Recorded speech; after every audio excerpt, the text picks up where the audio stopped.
Kesedihan itu pasti ada, tapi kita nggak akan cengeng. Banteng nggak cengeng.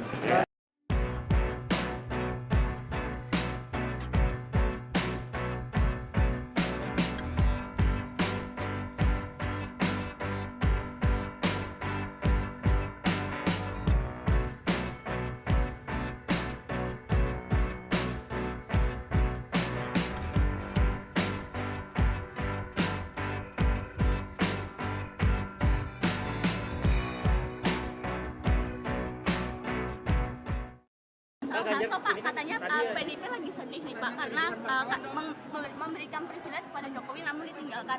Nah, Bapak sendiri merasa hal yang sama nggak? Apa itu?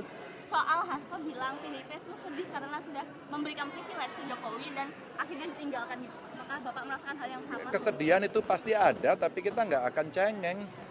Banteng nggak cengeng. Banteng ketaton itu langsung bergerak. Itu.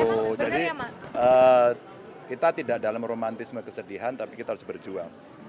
PDI Perjuangan itu waktu PDI juga dihajar habis-habisan, dibakar itu. Bahkan ada yang mati kok.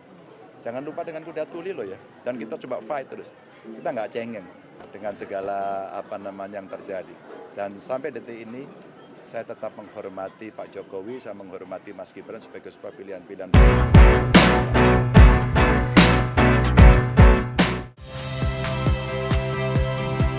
Saya Cynthia Rompas. Saksikan program-program Kompas TV melalui siaran digital, pay TV, dan media streaming lainnya. Kompas TV, independen, terpercaya.